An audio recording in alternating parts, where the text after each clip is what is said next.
Nice. All good? All good. All right, man. Fresh off the kids, fresh off the hang. We are here for our 30th episode this summer of Metrics and Mayhem. Well, I shouldn't say this summer, but this 2004 year. We started ramping this back up. We are up to episode 30 and joined as always by the Mayhem over here, Dom Melchior. Dom, what's going on, man? I added a new trophy to the trophy case. Why don't you bring that down? Let's show the Bring good it people. down? All right, we'll bring it down. Look at those glutes, too. Look. Here we go. Wow, look at that. The Fall Classic Championship. See that? And you got your Me and my man first. Bruce. That's excellent. Now, Right there. talk to us a little bit about the competition and what you boys got into. Yeah, so the fall classic. Hey, was that glute shot the same glute shot as you saw Tyson? Well, the first one actually was a little bit better than the second one, but that's okay. Did you see that Tyson glute bare ass shot? No, I didn't see it. Yeah, apparently on the Jake Paul Tyson fight, one of the first shots I see is Tyson coming out of his dressing room, just ass hanging out. just Tyson walking around in a jock strap. Oh my gosh. Yeah, just fantastic material. It's a family show. Yeah. Well, first of all, before we get into the Jake Paul Tyson fight, how about this match that you had, the Fall Classic? You were just starting. Yeah, Fall Classic. It's essentially a 6-6-6 format. So 6 holes, better ball partner. You go off your handicap. 6-ball alternate shot with your partner. So you drive, and whoever uses that has the better drive, the next person hits the shot. And then 6 holes where it's a full scramble. So yeah, me and my partner won that one. We had a great day. We ham and egged it really well and won it on 18. Well, give me a little bit of lingo there you threw by me. Ham and egg. What's the Ham and egg. Yeah, the thing, you never want a ham and ham or egg and egg. Ham and egg means, when you do good, a hole where your partner does bad, you do good, and vice versa. You never want to have the same hole where you do bad at the same time. Got it. Yeah, it makes you sense. both aren't going to play your best because, if we did, we would be on tour. Yep, understood. But you want to scratch each other's itch. Yeah, exactly. I like that. I feel like one with a birdie on 18. Oh yeah, love that. I got to say the Mayhem's been coming strong with bringing new content to the table. You got me with Jamoke last week, the ham and egg this week. You are chock full of information over there, pal. True Renaissance man. Speaking of Renaissance man, you're bringing up Mike Tyson's crack.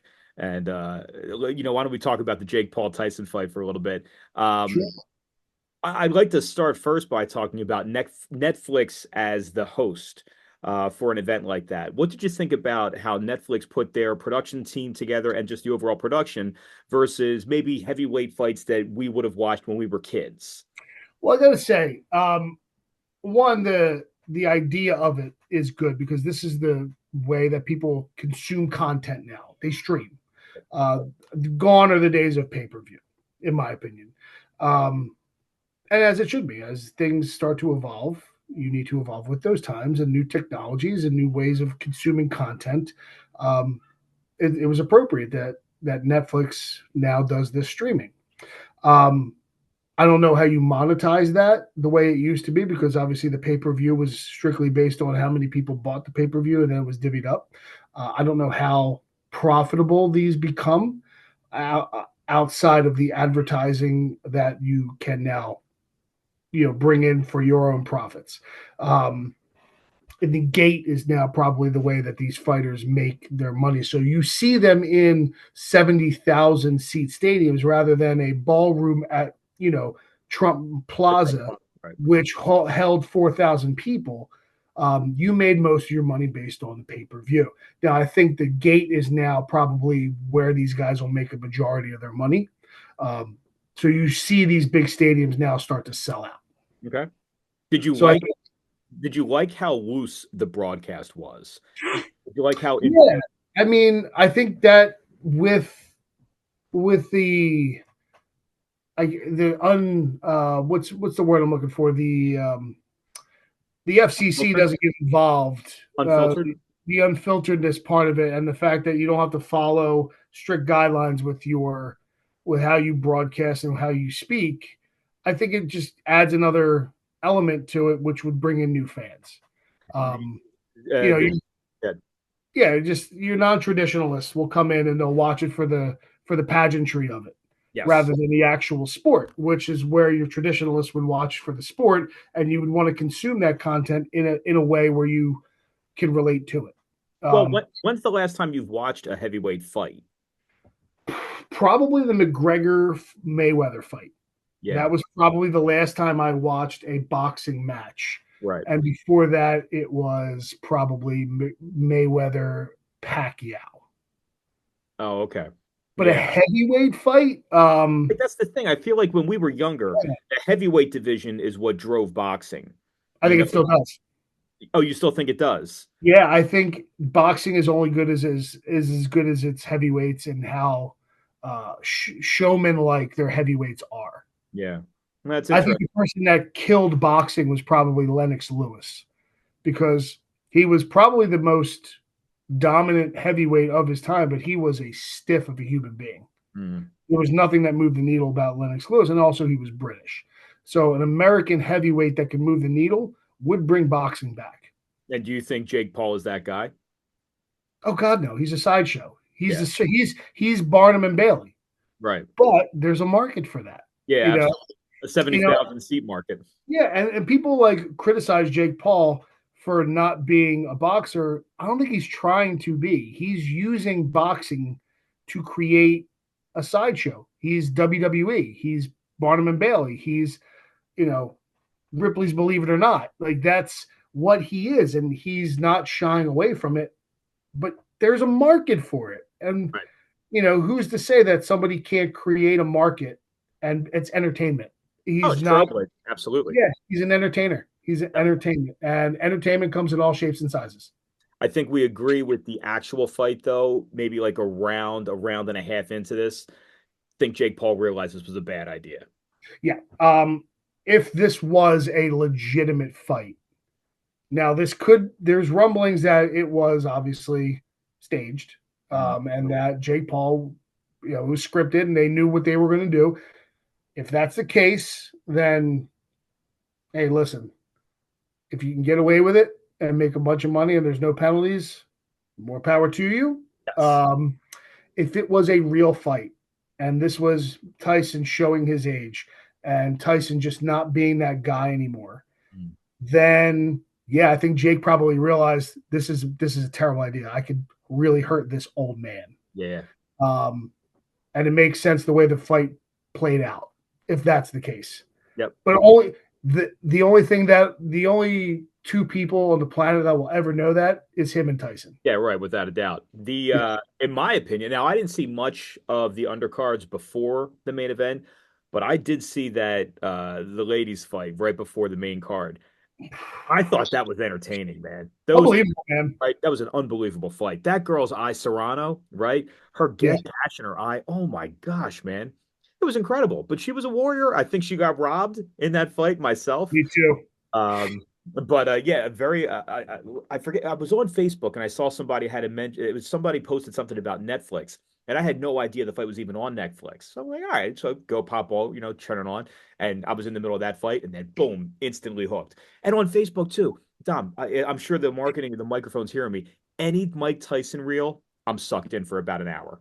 You Well, know, I talked about that with my buddy Bill Colarulo, and I actually called into the Mike Missinelli show because they were talking about it, and I was talking with Mike and Bill about.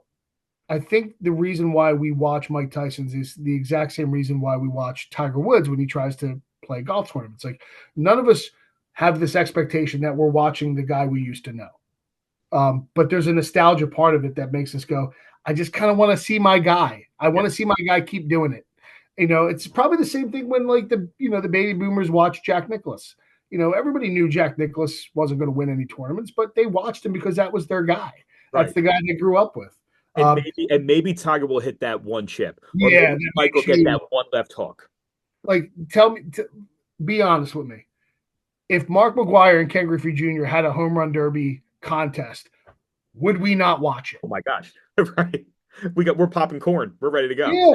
I'm having a party. We're going to watch Barry Bonds. If Barry Bonds and Mark McGwire got together and was like, we're going to have an old fashioned home run derby for old time's sakes, take my money. Take it. Yeah, right. We can't get enough of the Expendables too. Blowing Yeah. up, bring it back I'm to watching my guys. I'm watching my guys. So nothing wrong I with think that. every generation has that though. So Yes. so I have no problems tuning in to watch Tyson fight if he wants to fight. But like I think it's a different animal with fighting because you just don't want to see an old man get hurt. Yeah, I agree. Yeah. And I guess last thing on this, the little bit with Shaq and Gronk talking about their retired athletes fighting league. Yeah. What's your interest level if something like that were to ever develop? Like, let's say Shaq and Dwight Howard are going to lock arms. Are you watching? I would be more interested in watching not a fight, but almost like an American Gladiators type thing where they're like on pedestals Yeah, and they're right. just trying to beat each other with sticks. Yeah, Like I don't want to see them hugging and holding. yeah, Like if they were going to do some combat, like make it combat, like right. a retired athlete's jousting. I love Give it. it to me. I'll Yeah. consume Take that. all my money. Take it all. Yeah. Right? You see Gronk on a horse Yeah, oh, yeah, without a doubt. And you know what? Netflix does it. It'll sell. or Gronk versus like Tony Gonzalez in a sword fight, like full armor, like they do at medieval times. Yeah, Yeah, Jim Carrey and Dumb and Dumber, or in yeah, Cable Guy. yeah. Give it to me. We'll work it back over to football, which is driving the main source of our content here, and we'll go to Thursday night, Dom. And this past Thursday night, your Philadelphia Eagles put what could best be described as a hurting on those Washington Commanders, putting up 20 in the fourth quarter. Big end of the game for the Birds. But the Eagles improved to 8-2, a stranglehold on the division lead now, second seed in the NFC. But what were your takeaways from that game against the Commandos, Dom? That's a game we were both worried about. We were worried about it for the right reasons. And we were worried about, I think what we thought from an offensive standpoint came to fruition. I think we are seriously undervaluing this defense. This is a defense that is a Super Bowl caliber defense. Heard it here And, first. and they're doing it with young guys, what you never see with Cooper DeJean, Quinyon Mitchell, N'Kobe Dean, Jalen Carter. These are young guys. There's one old guy, two old guys. There's two old guys on that field, Darius Slay and Brandon Graham.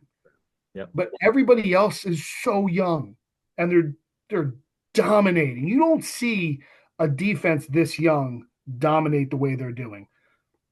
That to me makes them Super Bowl contenders because of the defense alone. Now, if the offense can figure something out that's outside of give Saquon the ball and just let him be a stud, then I'll be like, yeah, we're a legitimate contender because this defense, in my opinion, they can stop anybody. The offense, let's get to that right now. Saquon got the rock 26 times that game. Do you feel like defenses when you're lining up, or if you're a defensive coordinator, you're lined up against the Eagles, with the threat of AJ Brown and Devontae Smith on the outside, are you still giving, I don't even want to say extra help, but are you more concerned about what they could potentially do to prevent you from loading up the box? Or at this point, are you trying to get more bodies inside of the box and take some chances one-on-one on the outside with the receivers to try to prevent Barkley from having the run that he's having right now? I think from an offensive perspective, you want other teams to game plan against Saquon Barkley because I still don't think Sirianni and Kellen Moore can help themselves. They want this to be a wide open spread, throwing the ball down the field offense. They can't help themselves just to be like, hey, listen, we're having a little bit of sustainable success just doing it this way. I think the fear is of that when you do it this way, they're one play away from losing their identity. They're one injury away from Saquon to being like, okay, now we just have to throw the ball all the time. So, and that's more sustainable that's more dependable than give the ball to our running back and let him run 400 times in a season. Right. So I think in their brains, they're thinking, this is working as long as we don't overuse Saquon and get him hurt. But guess what? I mean, I think the analytics people have gotten into the coach's brains a little bit, and you see it a little. You're seeing it with the Sixers when they're trying to like say, "Oh, we're going to load manage Joel Embiid." You've been load managing him for 4 or 5 years. You still haven't won anything. Just go try to win with what you got. Go play the game. Go Go play play ball. the game, man. Go play the game. And this is where the nerds piss me off. Because the nerds say, "Oh, you got to save them." No running back has ever ran for this many yards and this many. And shut the hell up. Just go play football, man. Well, and to that point too, I mean, look at what's happened in Arizona. When we started out this year, we said we know Kyler Murray's going to get hurt, we know James Conner's going to get hurt, and I haven't seen anything yet. They're out running. There's no load concern there for the Cardinals, especially at this point being third in the NFC and in the playoff race right now. There's no concern. Yes, they're coming off a bye this week, but they're still out there playing. There's no concerns. Yeah. The Eagles offense, though, it still is very much for an 8-2 team, it still very much is an enigma. I do feel like even with Barkley, Kenny Gainwell's also looking good running too. I think it's a compliment to the offensive line. About that pancake block from Cam Jurgens. Did you see that? Oh, I love it. I mean, that was a big question mark. Could Cam Jurgens fill Jason Kelsey's shoes? He's doing it. He's doing well. He's doing it. A long way to go. He's playing at a Hall of Fame level. No, let's not get ahead of ourselves, but we're not missing a beat. Yep, I agree. The only thing we're missing a beat is with the tush push a little bit. I think the tush push is coming a little bit harder this year than it has been. It doesn't look as crisp and effective. But that's about it. One of the things too, to get back to your point, and I'm going to call up the box score now. I was looking at this before we got on. The lockdown corners, right? They are just preventing exciting whites. Yeah, I mean, just you look at the Redskins the Commanders targets. Eckler with 9, Ertz with 7, Bates is the backup tight end with 3, and then you finally get into some wide receivers. Scary Terry McLaurin only has 2 targets. 0 yards, crazy. Right. It's an unbelievable job. They're not even able to target wide receivers. Anything is happening down the middle of the field or on the outside to the flat with the running backs. If you told me those were the numbers you get, sign me up for that every day of the week, especially playing a very hot Commanders team too with Jaden Daniels, Well, that's why I say they're a Super Bowl caliber team based on this defense. I mean, their defense is locking up good receivers. Mm-hmm. They just are. And if their defensive line their defensive line is just getting better and better every week. Because they weren't playing up to what we thought they would be in the beginning of the season. They have been slowly, progressively getting better every week, and so have the linebackers. This defense is scary, man. And just a few short weeks ago, we were even using the name Jalen Carter. Where is Jalen Carter? Where is Jordan Davis? Where's Bryce Huff? These people that weren't there. Well, we're still saying, where's Bryce Huff? We're still saying, where's Bryce Huff? But you know what I mean? Like, there's definitely been a change. It's exciting to see, especially with Jalen Carter. He's really we've been lauding the Steelers defense for a couple weeks now. I think it's time to say the Eagles have just as good of a defense than what we think is probably one of the better defenses in the league. That's a pro transition right here to work right into that Steelers-Ravens game, which was the heat of the early slate last week. Pittsburgh taking it 18-16 over Baltimore. They came in as 3-point dogs in that game, but they get the outright win at home. They advance to 8-2 right now and take command of the 3rd spot in the AFC playoff race, knocking the Ravens down to the 6th seed right now. Were you surprised that the Steelers take that game? You're still a Lamar hater, right? Yeah, no surprise. Very much. Defense too. I mean, you're on the opposite side. You believe in Lamar. I do. Yep. So tell me why. Tell me why I'm wrong. No, I can't because of what just transpired last week. I would have been on the other side of that. It looks like 68% of the tickets and 75% of the money would have been with you. But there just seems to be too much talent just with Lamar Jackson and Derrick Henry themselves. But in a spot that was big like this, I do feel like Lamar needed to show a little bit more, and he didn't. So this could be. When does he ever? No, you're right. He's definitely not stepped up. I don't know where the wishful thinking is coming from. Again, I'm just looking at attributes. I'm looking at potential. Yeah, you're looking at talent. You're looking at him. You're like, he can do things that nobody else can. Things that I've never been able to see. They said the same thing about Mike Vick. Yeah, that's a very. Mike Vick win? Nothing. Nope. Mike Vick did not win anything. That's exactly right. And that's a very fair comparison there. But yeah, I mean, you bring Deontay Johnson back, and I think as he develops more into the offense, you're finally going to give Lamar a decent option out wide. Zay Flowers is okay. Bateman's all right. But again, I got to tip my cap to the Steelers. They're playing incredible defense. Again, with Russ, we've talked about it every week. Russ's ability to still cook. He's still got some juice left in the tank. And this team is tough, Dom. That Steelers team, you are, singing their praises, and they are very much tough. We move. Steelers Eagles Super Bowl is very likely. Oh yeah, that could definitely happen. Uh, let's go to the Minnesota Vikings. They roll. Let's get a final score up there. I gotta go back. Sorry. Fighting Sam Darnold's your boy. Well, we cashed that over 6.5 last week, which was nice. No beef there. But 23-13, they put it on the Tennessee Titans. Tennessee was a team that I was expecting a little bit more out of preseason, but they fall to 2-8. They're just a mess. Will Levis, not necessarily an NFL quarterback. But yeah, Minnesota 8-2.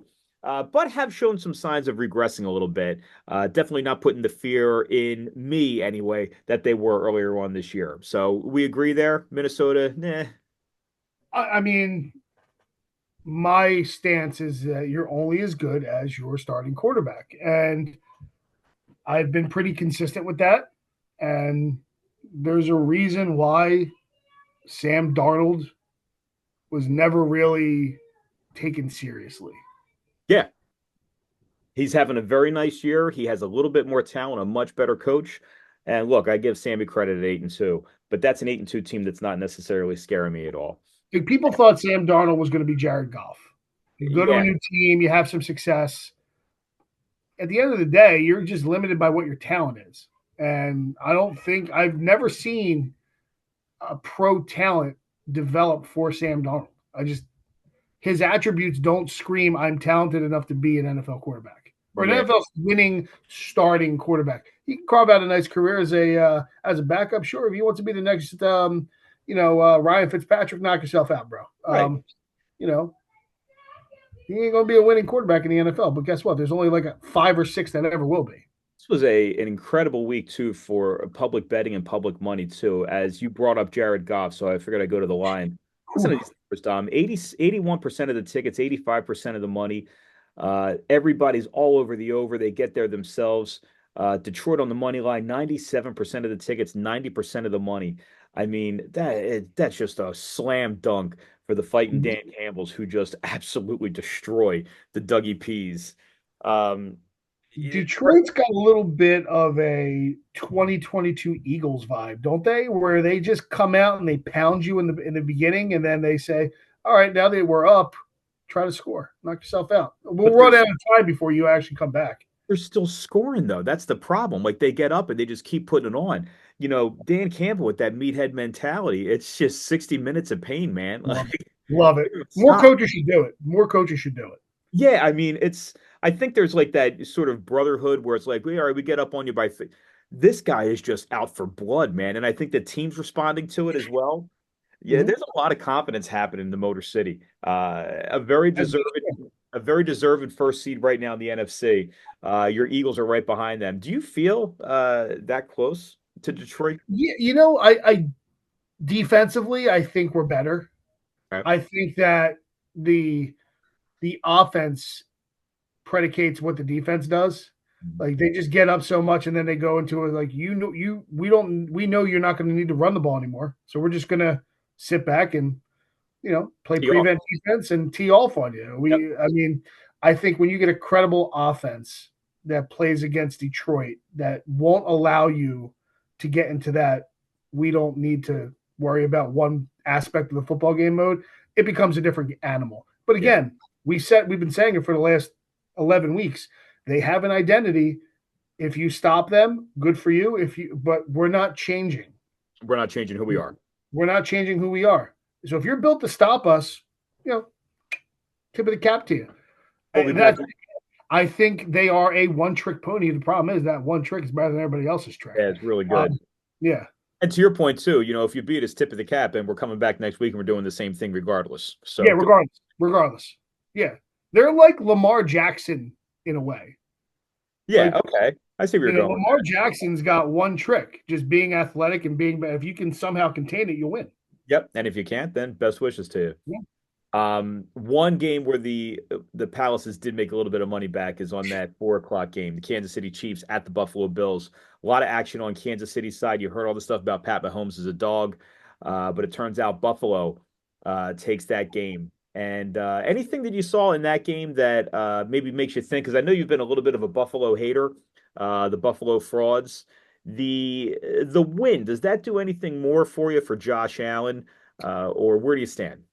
I think that's more of a testament to the Kansas City Chiefs are a great franchise. Mhm. Patrick Mahomes is a great quarterback. They are devoid of talent, and eventually that catches up to you. And I think while they are good enough to make it to the playoffs, they need more talent to win it again. I don't think they win. I don't think they go to the Super Bowl. I would be very, very surprised if they even made the AFC Championship game. Wow. So they Really? are good enough to make a stand in the playoffs. They're going to get their first round bye. I think they lose in their first game. That's interesting. I think they'll be very excited to get Pacheco back. He should be on track to return this week. That's going to be big. DeAndre Hopkins, this is a name that, we kind of stood on different sides with. I felt like there was a little bit more left in the tank. You feel at 32, like Marissa Tomei and my cousin Vinny, his biological clock is ticking. I'm expecting a little bit more out of DeAndre as this starts to unfold, heading into the important part of the season. I shouldn't say important. Every part, it's 18 games, Yeah. 17 games, excuse me. Everything's important. So we shall see there. As we look ahead, Dom, to week 12, well, actually, I should say we have a game tonight, too. Houston, 7.5 point favorites on the road in Big D tonight, Dom, the Cooper Rushes. Any interest or any thoughts about tonight's action? It's going to be an ugly game. It's going to be a disgustingly ugly game. Are you watching? Fuck no. Yeah, I Absolutely agree. not. I got no interest in watching uh, CJ Stroud, who is, in my opinion, I don't want to say he didn't take the next step the way I thought he would. Mhm. I don't want to say he's regressed, and that's I think he's flatlined this season. He is exactly where he was last year. No improvement, no regression. Um, and while they'll probably still win that division, they're getting knocked out in the first Well, I round. guess two things there. Number one, like you said, they'll win the division. I mean, you got Anthony Richardson chomping at your heels 1 game away, right? That does nothing for you. That was a big swing and a miss by the metrics. In a litany of swing and a misses by the metrics this year. But that's another story for another time. If you look up, Yeah, I know. We can only look up. But second to that too, is it CJ Stroud or is it more Bobby Slowick? Like the offensive coordinator, he not necessarily bringing much to the table with as much talent as there. You have Mixon, you have Nico Collins. I mean, you have names that are there. I wonder if that's a team that looks to move on from their current OC and maybe bring in something new. still got a head coach that was there the year before. Mhm. And if A defensive minded coach, nonetheless. yeah, I get it, but still a head coach that should be a calming effect in a locker room Yeah, and a guiding light to say, hey, listen, kid, we're putting a lot of faith in you. Let's pick it up a little bit, but it's not happening. Yeah, right. I guess a complete contrast to the Eagles. The Eagles bring in the big name offensive coordinator, and we're not necessarily seeing the results there for whatever reason. Maybe it's trying to Yeah, make Peter to Jalen. Whereas in Houston, they have another franchise quarterback in Stroud with not much coming from the offensive coordinator. So, it's kind yeah. of In both situations, I think your comparison with Jalen is spot on. Where I don't think either one of them. I don't think Jalen is ascending. I think we are seeing exactly what Jalen Hurts is and will be in his career. I think the last 4 years, what we saw in 2022 was an aberration. I think he caught lightning in a bottle. I think everything worked for him. The team, how the team was built, how the offense was structured. I think it showcased all of his positive attributes. I think the last 2 years is we'll see a not so much of a game manager, but Jalen needs other things to go right for him to look successful. He needs a strong running back. He needs to have a defense that doesn't allow their team to get down by 20 points for him to throw the ball back into the game. He needs a full team to be good. Seems a little needy. He's a little needy. Right, a little needy. Well, just before we were just about to run out of time, a couple of news and notes heading into next week. The Harbaugh brothers collide. John rolling off of the big loss to Pittsburgh, and Jim Harbaugh off the big win at home against the fighting Joe Burrows last night, who he's doing everything he can, and they just lose, lose, lose. If I was the Giants, I would throw everything I possibly can to get Joe Burrow. That's interesting. Tell me I'm wrong. I mean, because the Giants. Well, you have nothing coming up in the draft this year. You No, know, you can't go back and draft a quarterback if you're the Giants. Right now, they're benching Daniel Jones. That's another big news item. They're going to Tommy DeVito again. So the Giants are not going to bring in. Yeah, right, exactly. They're not bringing in a quarterback from the draft, but they are also a franchise without any direction at the moment. Maybe they do a swap the way that. Now I don't understand why the Bengals would do this, but the way the Rams and the Lions do. They just, yeah, right. Like, maybe you can somehow swindle the Bengals into thinking that Daniel Jones is still a good quarterback. It's possible because everybody in Ohio is stupid. Shout out to our Ohio fans. You guys are yeah, right, no doubt.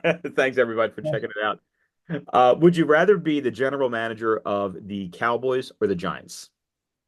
Right now, there is no general manager of the Cowboys. If you were the director of player personnel, whatever it is, the person pulling the strings. Probably the Giants because, God, I mean, having to answer to Jerry Jones on a daily basis would just make me want to blow my brains out. Well, I guess with the talent that it is right there, let's assume that you had carte blanche. You could do whatever you wanted. Which team do you feel like is easier to fix first? The Cowboys or the Giants? Cowboys. Yeah. Cowboys. And the Cowboys, I think, are a talented team. Yes. I think they are just a rudderless ship. Yeah. And they've checked out.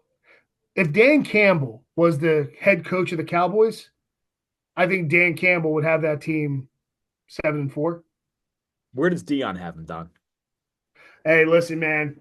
I'm still on the Jerry Jones is talking with Dion behind closed doors, and Dion's going to be the next head coach, and Shedeur Sanders is going to be the next quarterback of your Dallas Cowboys because Jerry is the showman. He wants that show. And listen, Dion's doing a really great job. I know you thought he was going to, trip and fall and fail and set himself on fire. The man's going to be in a playoff game probably. If he keeps going, if he wins out, Colorado's in the playoffs. Well, BYU loses, so right now they are the favorite to win the Big 12, and I just call crow all over my face. I am so impressed. I mean, who would have thought you? It was me. It was me. Yeah. It was me. I thought. Of course. You diehard college football fan. Expert in college. I mean, listen, when I was watching all the Big 12 games over the summer from last year, I knew that this would happen. I love it. All right, my man. Well, that is all the time we have for this episode of Metrics and Mayhem. As always, Dom, a pleasure to be with you. And we will run it back again next week with maybe more kids on your lap. Hey, listen, shout out to me for also saying Thursday night unders were a lock. Yeah. They still are. That's it. 46 gets it done with the 49 this past Let me tell you something. When it's a divisional game on a Thursday, don't even care who's tuning in. Just bet the under. Mr. Thursday Night Under. I love it. Thursday Night Under, baby. All right, Dom. Thanks so much, buddy. Have a good week. Adios. Good job.